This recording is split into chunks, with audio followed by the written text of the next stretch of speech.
Jaya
Bhagavate Vasudevaya.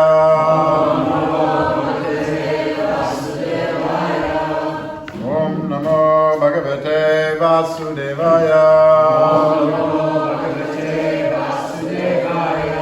Om Namo Bhagavate Vasudevaya.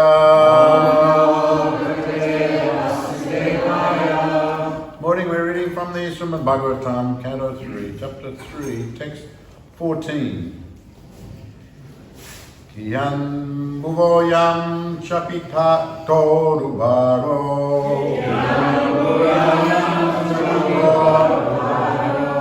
Yadrona bhishmajuna bhimamulai. Astada shaksho hiniko madamsai.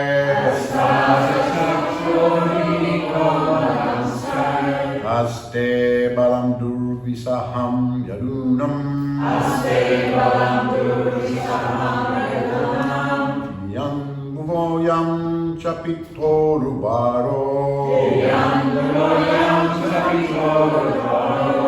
Yadrona bhishmajuna bhimamulai.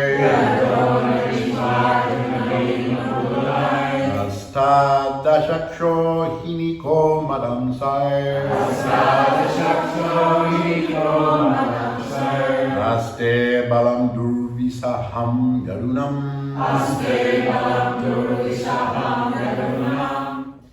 Kiyam. What is this? Bhuva. Of the earth. I am. This. Chapita. Abated. Uru. Very great. Bara. Burden. Yat. Which? Drona. Bhishma. Arjuna. Bhima. Mulai. With the help. Astadasa. 18. Akshohinika. Phalanxes of military strength. Matamsai. My descendants. Aste. Are still there. Balam. Great strength. Durvisaham. Unbearable. Yadunam. Of the Yadu dynasty.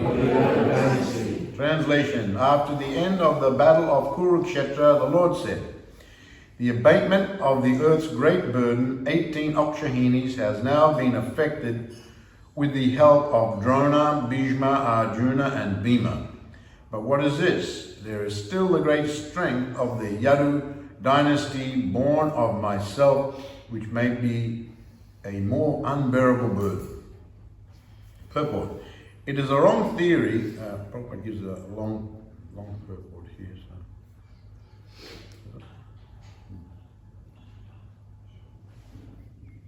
Yes, long purport.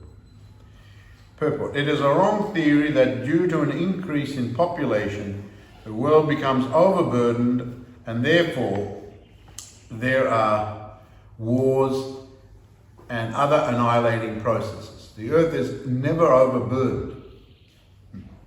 The heaviest mountains and oceans on the face of the earth hold more living entities than there are human beings, and they are not overburdened. If a census were taken of all the living beings on the surface of the earth, certainly it would be found that the number of humans is not even 5% of the total number of living beings. If the birth rate of human beings is increasing, then the birth rate of other living beings is increasing proportionately. The birth rate of lower animals, beasts, aquatics, birds, etc. is far greater than that of human beings. There is an adequate arrangement for food for all the living beings all over the earth by the order of the Supreme Lord, and he can arrange more and more if there is actually a disproportionate increase of living beings. Therefore, there is no question of an increase in population causing a burden. The earth became overburdened due to dharma glani, or irregular discharge of the Lord's desire. The Lord appears on the earth to curb the increase in miscreants and not the increase in population, as is wrongly put forward by the mundane economist. When Lord Krishna appeared, there had been a sufficient increase in miscreants who had violated the desire of the Lord. The material creation is meant for fulfilling the desire of the Lord, and his desire is that the conditioned souls who are unfit to enter into the kingdom of God have a chance to improve their conditions for entering. The entire process of cosmic arrangement is intended just to give a chance to the conditioned souls to enter the kingdom of God, and there is an adequate arrangement for their maintenance by the nature of the Lord. Therefore, although there may be an increase, maybe a great increase in population on the surface of the earth, if the people are exactly in line with God consciousness and are not miscreants, such a burden on the earth is a source of pleasure for her. There are two kinds of burdens. There is the burden of the beast and the burden of love. The burden of the beast is unbearable. The burden of love is a source of pleasure. Srila Vishwanath Chakravarti describes the burden of love very practically. He says that the burden of the husband on the young wife, the burden of the child on the lap of the mother, and the burden of wealth on the businessman, although actually burdens are from the viewpoint of heaviness, are sources of pleasure. And in the absence of such burdensome objects, one may feel the burden of separation, which is heavier to bear than the actual burden of love. When Lord Krishna referred to the burden of the Yadu dynasty on the earth, he referred to something different than the burden of the beast. The large numbers of family members born of Lord Krishna counted to some millions and were certainly a great increase in the population of the earth. But because all of them were expansions of the Lord himself by his transcendental plenary expansions, they were a source of great pleasure for the earth. When the Lord referred to them in connection with the burden on the earth, he had in mind their imminent disappearance from the earth. All the members of the family of Lord Krishna were incarnations of different demigods, and they were to disappear from the surface of the earth along with the Lord. When he referred to the unbearable heaviness on the earth in connection with the Yadu dynasty, he was referring to the burden of their separation. Srila Jiva Goswami confirms this inference. Continuing on, Srimad Bhagavatam, we've been reading about the different personalities, Duryodhana, Dushashan, Subal. Here we're reading about different personalities and the Yadu dynasty and Krishna's statement. Now, Prabhupada goes to some great length to explain the actual position as far as populations on Earth. And the Earth is never overburdened, and he goes on to say, as put forward perhaps by some mundane economists, that there's overpopulation of the Earth now. There's like 7 billion, 8 billion. There's just so many people. There's going to be scarcities and so on and so forth. Like in China, they had there were so many people. It was getting more and more. So they had that. What was it? One child policy. One child policy. You could only have one child. Now I think they've expanded it to two children, if I'm not mistaken. You can have 2 children now. But formerly it was 1 child, because that population there is like 1.4 billion people. Of course, in India, the population is like round about the same, and you never hear them talking about curtailing the whole thing. But anyway, they thought like that, this population, this expansion. But it is never a burden. We have to always remember that behind everything there is a personality. Ultimately, that personality is the Supreme Personality of Godhead, Sri Krishna. But there are many other personalities. Mother Earth, Bhumi Devi is the personification of the Earth planet. Now, she had gone to Brahma and said that there's a big burden on the Earth, but that burden was of the miscreants, and that was a great burden to her. There was an overpopulation of sinful people. So then Lord Brahma made a prayer for the Lord to descend, and the Lord asked the different devas accompany him and take birth in the different royal dynasties. Here is also mentioned that many demigods took birth in the immediate family of Krishna. He gave them the opportunity to participate in his pastimes as members of his family. So some were direct expansions, Pradyumna, Aniruddha, and others, but most of them were actually demigods. So there were many millions of them, and many millions and millions and millions of others. So the Earth wasn't complaining in regard to that. She was complaining about the Asuras. We know the story. The Asuras were fighting with the Devas, and they had lost so many times, and then they hatched a plan. Well, we'll take birth on Earth and come up through the dynasties and at least rule the Earth. So many Asuras had taken birth on Earth. So this was the burden felt by the Earth. And so it was not the population as such. So personalities, Mother Earth, and Prabhupada, he goes so far. The Earth is never overburdened because, and he says here, there is an adequate arrangement for food all over, for all the living beings, by the order of the Supreme Lord, and he can arrange more and more. He can arrange more and more. The Earth can provide more.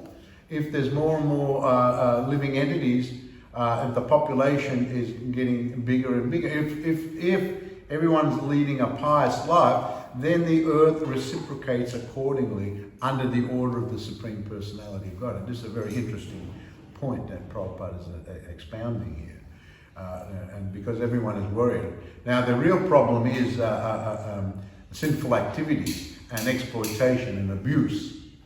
And Prabhupada makes a point and says actually there's a sufficient arrangement for so many species of life, and in the oceans, on the land, in the hills, in the mountains. There's so many species of life, and their population increases exponentially. So many species have to give birth to so many, and so the Earth can respond accordingly. And here Prabhupada says that the Lord can arrange more and more if there's actually a disproportionate increase of living beings. If it happens that there's more cicadas, or there's more this and that and the other, the Lord can arrange the Earth, through his agent of the Earth, to provide more food for them.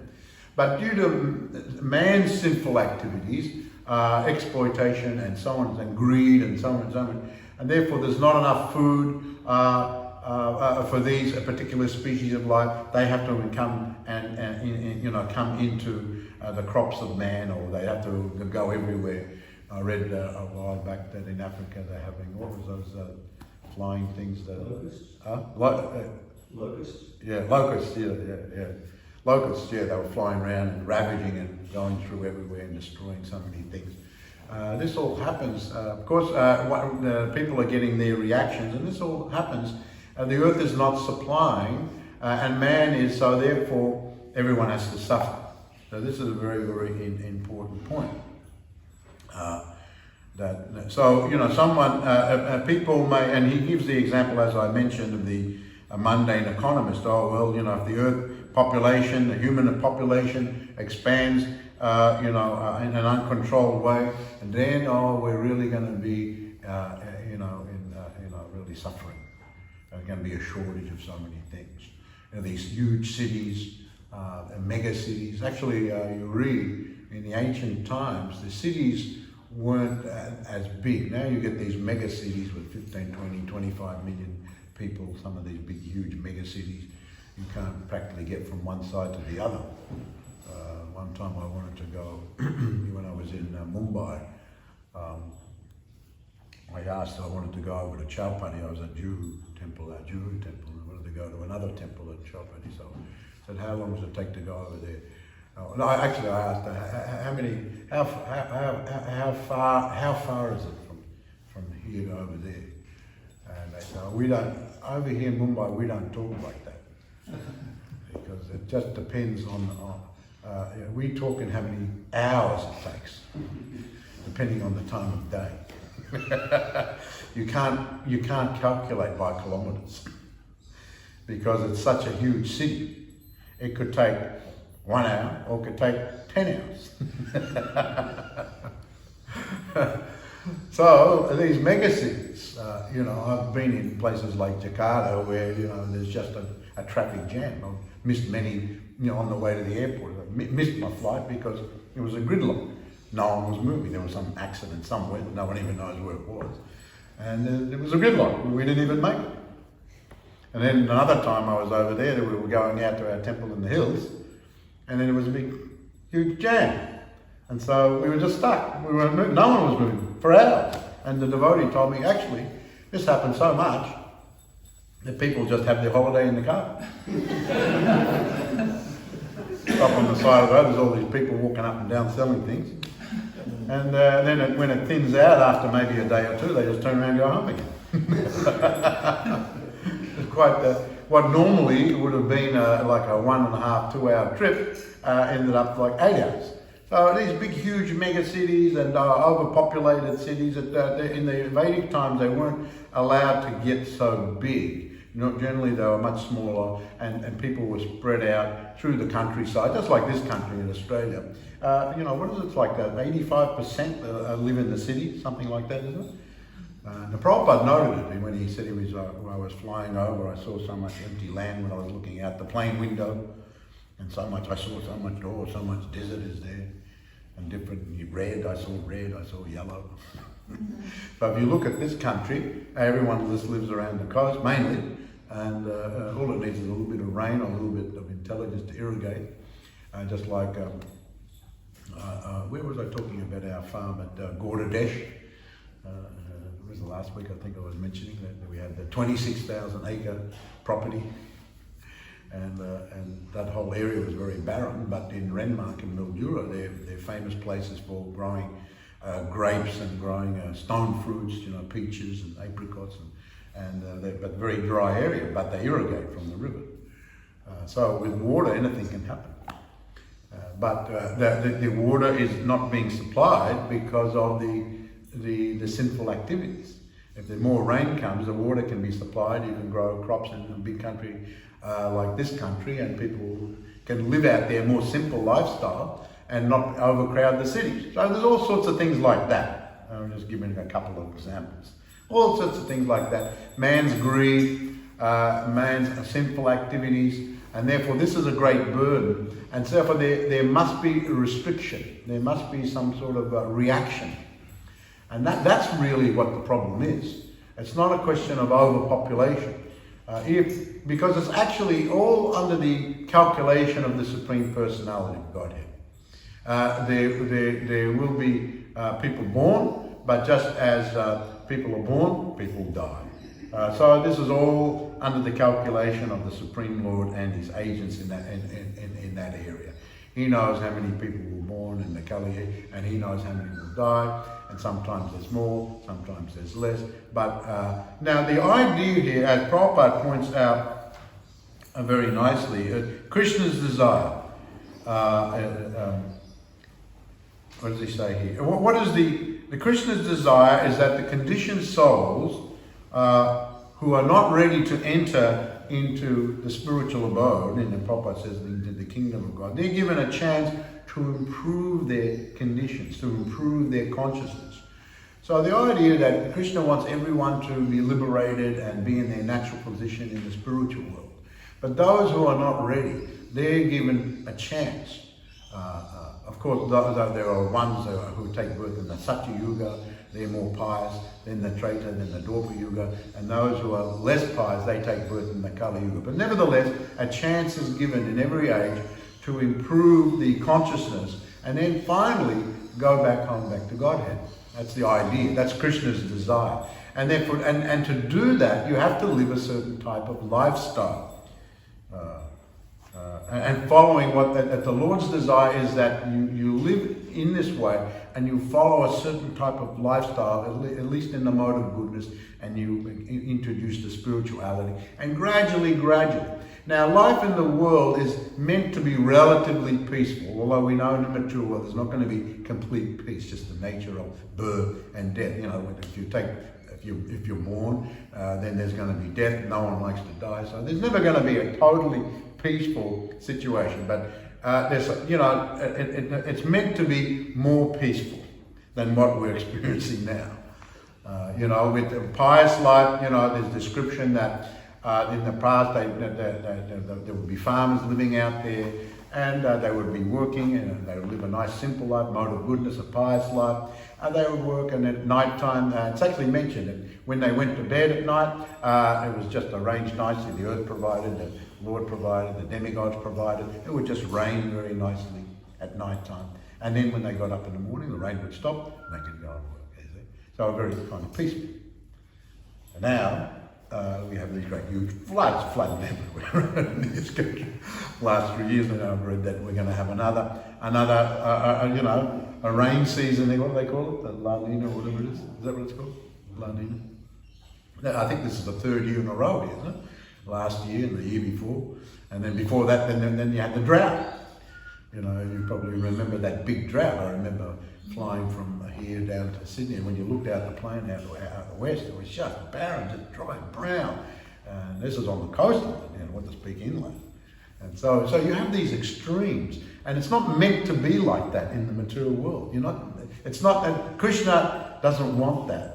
He wants it to be relatively peaceful so that people can, go about their lives and as I said, live a pious life in the mode of goodness, and then cultivate spirituality and gradually elevate themselves.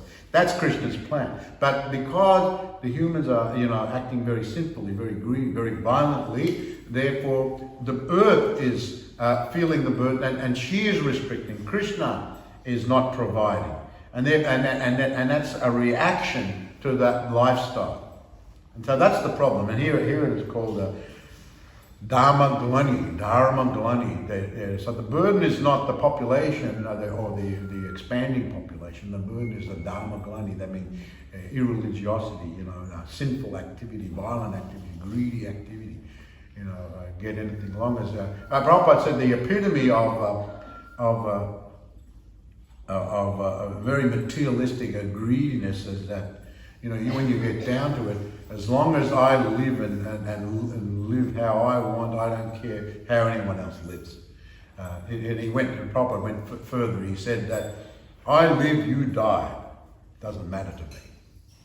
As long as I live. You see, and as you go down the species of life, it's eat or be eaten type of mentality. Eat or be eaten. You got to eat this one, or they eat you, or something. So as you go lower in the species, that's more prominent. But it's not expected that humans will be like that. So he one time he made that statement. Yes, that's the epitome of very materialistic, greedy, violent. I live, you die. So when you get down to that base level, very animalistic level, you're acting very violent. And of course we read in the Bhagavatam at the end of this age of Kali, cannibalism will become more and more, people will just be eating each other.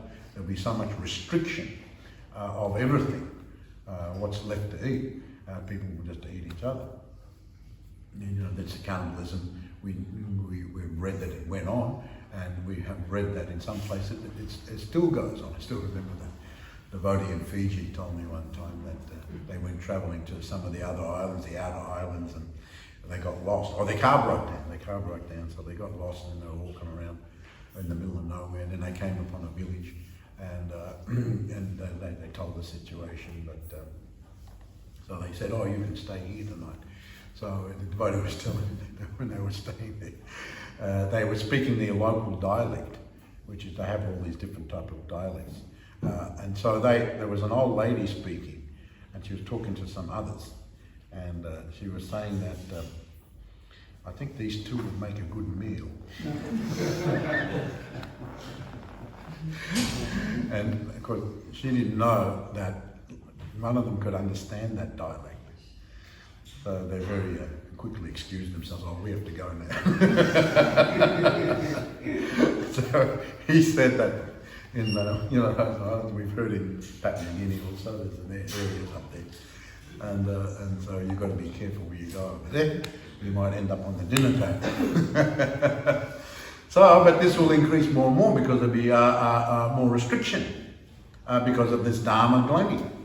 Simple activity. So it's not that, you can work it out in a mundane way. Well, X amount of population and X amount of resources, then we're going to be really in trouble. And so we have to do something. We have to come in with these, one-child policies, or, promote, or, there may be some who just promote this war and fighting, and they get rich out of these things, They get rich. I mean, the people, when there's more war, the people who make the weapons, they're rubbing their hands, they're filling the pockets. So who knows what's going on behind the scenes, but if one lives a pious life, then the life will be more relatively peaceful. You can go on and you can practice nice Krishna consciousness. Now, in regard to the Yadu dynasty, now Krishna is saying here that, now there's been the battle at Kurukshetra, so many have been killed, so many of these warriors have been killed, and that burden has gone, but still there's my family, the Yadu family, which numbered in the millions. And we read that Krishna had, he had so many wives, 16,180 wives. He was able to have 10 children to each one of them. So if you add all that up, and then plus they had children and so on and so forth. So Krishna's immediate family, you could say, was huge. The Yadu dynasty, some of them accompanied the Lord from the spiritual world, some of the demigods have taken birth. So what about all these? And it's mentioned in other parts of the Bhagavatam that they are invincible. Very, very invincible, being the family of Krishna. And when he left, they would, they may go, who knows, they may go on a rampage, and who could defeat them. But the greater thing is that when I leave, their separation from me will, and actually this was the reason given by the Acharya, their separation from me will be so great that they may go on a rampage. And also my immediate expansions, I will feel separation from them. And so now it is time that they wind up their presence on earth. So I think last week I was talking about how Krishna wound up his particular pastimes, how Balaram wound up, and then how all the Yadu dynasty wound up their pastimes. So the burden of love the earth provides, nicely for those who are following nicely, and so on and so forth. So today also, this is in regard to this particular verse from the Bhagavatam, but today also is Bahulastami. Bahulastami. Bahulastami is described. There's one story of Bahulastami. There was a cow named Bahula. This is a very much celebrated. Those devotees who were there in Vrindavan, it's a big celebration day. It's accepted by many that this is the appearance day, anniversary of the Radha Kund and Sham Kund, and that story is when there was one Asura who came as disguised as a bull, Aristasura, and he attacked, and Krishna killed that Asura, and when Radha came there, she said, "Oh, you've been contaminated for killing the bull, who is the personification of Dharma." So when Krishna wanted to be with Radha after killing Aristasura, she said, "Oh, we can't be with you. You're contaminated. You've killed the bull. So you have to purify yourself." So Krishna says, "All right." So he shoved his heel in the earth and made a big hole, and then he called all the sacred rivers, and they came and they filled up that hole and became bigger and bigger and bigger. And then he said to Radharani, "Well, I can't be with you either, because you've sided with the bull who was a demon. So now you're contaminated. And you have to purify yourself." So then so Radharani agreed. So she dug a hole, but there was no water. No water came in. So Krishna laughed. There's no water. So then all the gopis assembled, and they made a big long line and carried water from the Manasi Ganga and filled up that hole. But then after a while, after seeing the gopis, Radharani and the gopis working so hard, Krishna had asked the sacred rivers to come again, and they entered. And they took permission from Radharani, and they entered into Radharani's Kund. So that's the story of Sham Kund and Radha Kund in the Govardhana Hill area, and very sacred spot. When you go to Vrindavan, everyone always goes out to Govardhana Hill. They always go to Sham Kund, Radha Kund. Now some say that is the appearance of today's the appearance of Sham Kund, Radha Kund, although that's disputed. You can read Jiva Goswami's comment on that in the Srimad Bhagavatam, and other acharyas also comment. Actually, Krishna killed Aristasura in April, in the month of Chaitra, they explain. Actually, the date is given April 14th. So that's earlier in the year, of course, and it's described how it was a full moon then.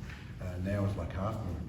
But actually they explain, the Gaudiya Vaishnavas explain, when Lord Chaitanya went to Vrindavan, he stayed there from around September to December, and he discovered that area of Sham Kund.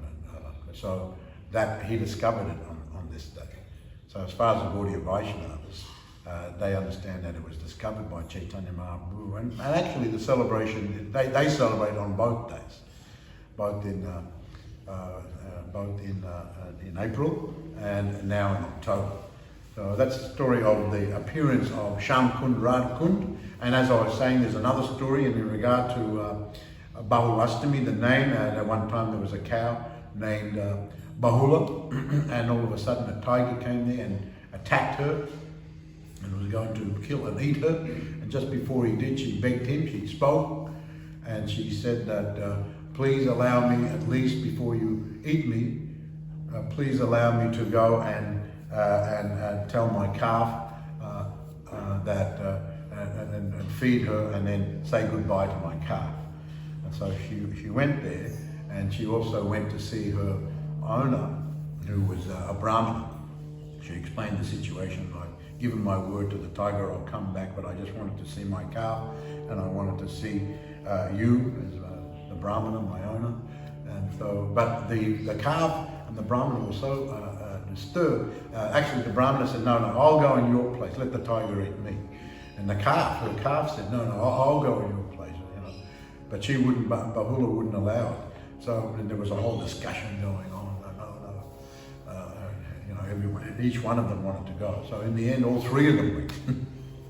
All three of them went and presented themselves to the tiger. So the tiger was very licking his lips. And he was just thinking which one I'm going to eat first. So he's looking at each one of them. But all of a sudden, who would appear?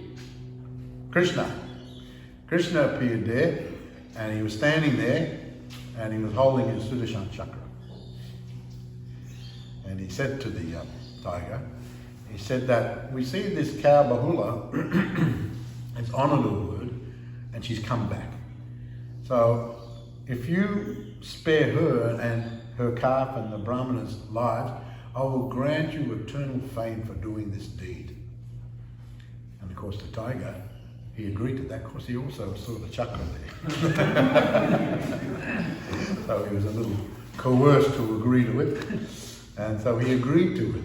And so this is the story of Bahula the cow. And Krishna was so moved by Bahula and how she acted that he named that area Bahulavan. And so that forest, Bahulavan, is very dear to Krishna because of this incident and because, of course, that whole area, Shamkund, Radhakund, that is in the same area there. And so this is the story of the Bahulastami. So today is the day called Bahulastami. So I thought I'd mention that today. Hare Krishna. So we've got a little bit of time. Does anyone have any questions or comments in regard to today's verse or the stories?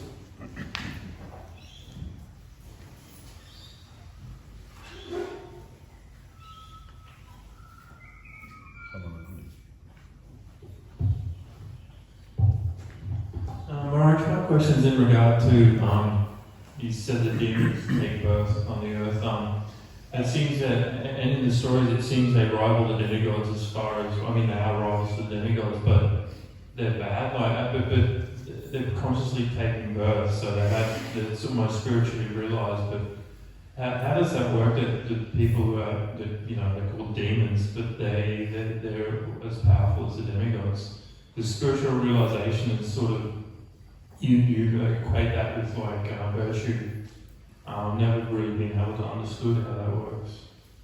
Well, because they're actually demigods in their own right, but because they're very materialistic, and you know the story how they Didi and Aditi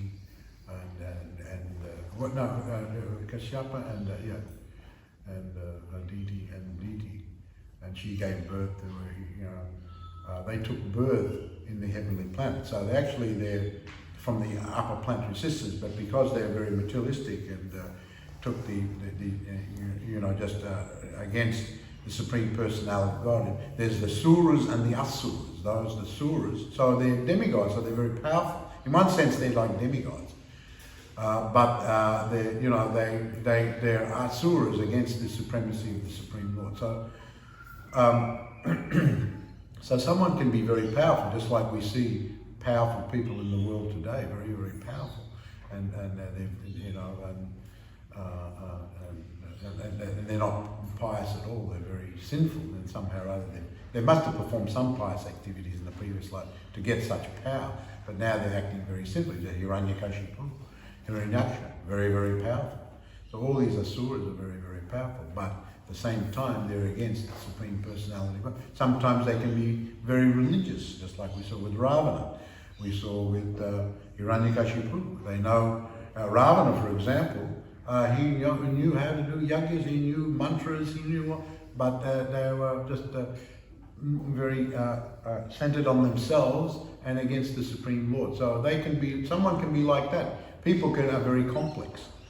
It's not easy to understand them. They've got different sides to them. On one side, they can be very generous and friendly. Like Duryodhana, we read about Duryodhana. Duryodhana was actually, when he gained the kingdom, we know he gained the kingdom by trying to rid the world of the Pandavas and then plotting to kill them in so many ways. But actually it's described when he ruled the kingdom, he was actually a pretty good king. He ruled very well, and he was very generous. He gave in charity, he followed all the principles, but he had that other side to him. It means previously they had performed pious activities, they've got into the position, but now they're acting sinfully. So someone can be powerful, and these asuras can be, they're as powerful as the devas, but ultimately the origin is from the heavenly kingdom. But because they're not followers of the Supreme Personality of God, they will never be favoured in that way. All of a sudden, temporarily they may gain victory, but they'll never, they have their place in the lower planetary systems, but they're very powerful. That answer your question? Hare Krishna Maharaj. Yes. In the purport, Srila Prabhupada is saying that the burden of love is a burden, and the burden of separation is more than the burden of love. So he says that if someone misses that thing they love, that's even more of a burden. Can you explain the burden of separation? Yeah, he was referring to the burden of their separation. Well, it's more intense, just like Sambhoga, Vipralamba, like Radharani, she feels she's with Krishna, so she has that intense love, and then Krishna, she's not with Krishna, because she's not directly with Krishna, that intensifies her love, and it's another flavour to that love. It's more intense, and then so there's Sambhoga and separation. And then when they meet again, it heightens that meeting, so that separate, they meet, then they're separated, and so on. So it's another heightened position of love. That separation is a heightened position of love, if one actually has love. Of course, if in the material world, if there's not that love, and then separation is, relief. But if there's actual love, that separation will even be more intense. So this is what Krishna, this is what Prabhupada is referring, and he says Jiva Goswami refers to that, the separation of the Yadu dynasty as far as to Krishna, and that'll be so intense. So Krishna was concerned about that, so therefore he arranged to wind up their pastimes appearing with him on earth. All right, any final question? All right, Jai. All glories to Srila Prabhupada ki Jai. Gopi Vinandi Hari Hari Bol.